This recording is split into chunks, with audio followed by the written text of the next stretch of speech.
Eldon Bowers asked, do you agree that parents have absolutely nothing to worry about for their teenagers on social networks? And I do not agree, obviously, because online kids can do whatever they want with almost no limits, and it's a lot easier to do so without being caught with new social networks such as Ask FM, where you can say mean things, all in confidence, over Twitter, creating private accounts, anything like that. I think it's pretty easy nowadays to do something without necessarily getting in trouble for it, and that is my response. Hello, my name is Ryan Wu, and this is a response to Madison Gracie's only child stereotypes, fact versus fiction. The first question asks me, do you know any only children, and would you agree or disagree about these myths? Well, tell you Madison, I am an only child myself, and I find these myths to be a complete misrepresentation of only child. The only children are forced to learn from their parents' guidance, and the sins of the parents and everything they teach will be passed on down to the children. So it's mainly the parents'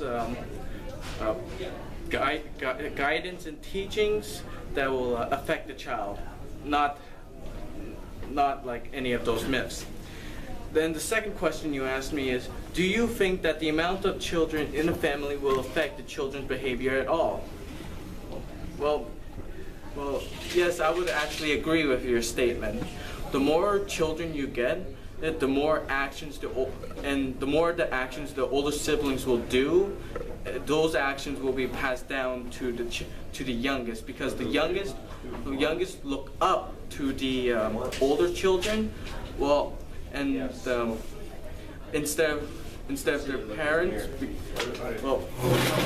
because the parents I think would be out more often doing work to help support the bigger family, and the older children's responsibility is to look after the youngest, and the younger children would look up to the oldest as the role model. Hello, I'm responding to Cody Reynolds' statement about do video games really corrupt young minds? I don't believe that they corrupt young minds, considering that there's a specific rating stating which age groups should be playing games, and if you choose to disobey said rating, it's kind of difficult to allow speculation as to that people are being corrupted by video games just because they're not following the rules stated. I would allow real children to play video games as long as they're old enough to understand that this is a video game, and that really you can't just go out and do something that can go out without any responsibility.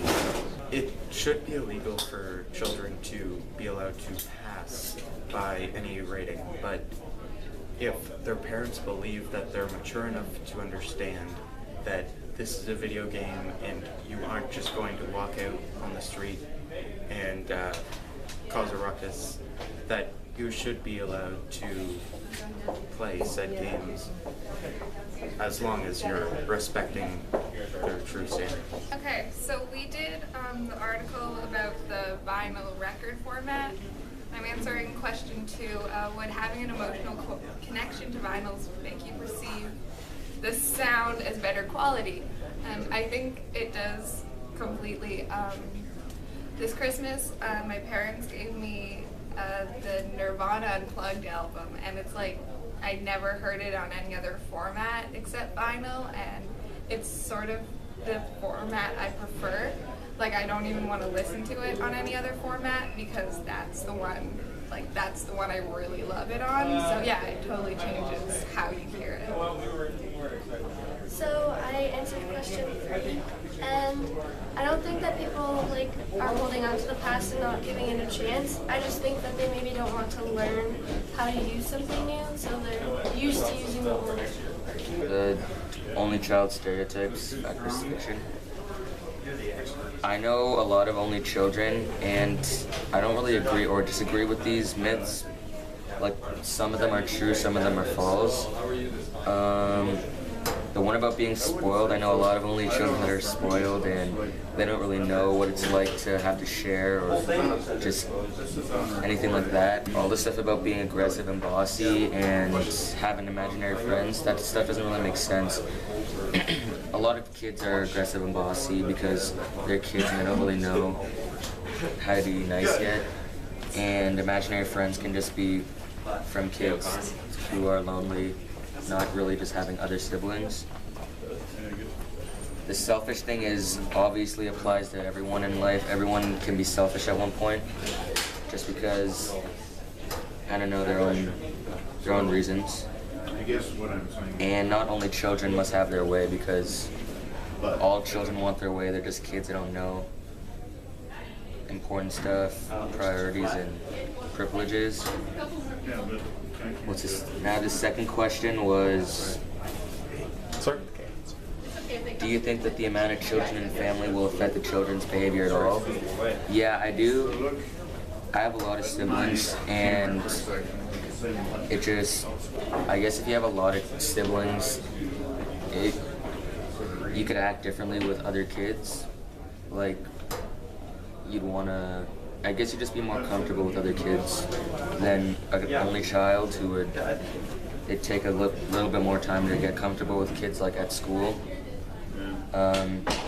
In the article it said that only children usually stay more calm than big families, and that could be true because their voice is always heard.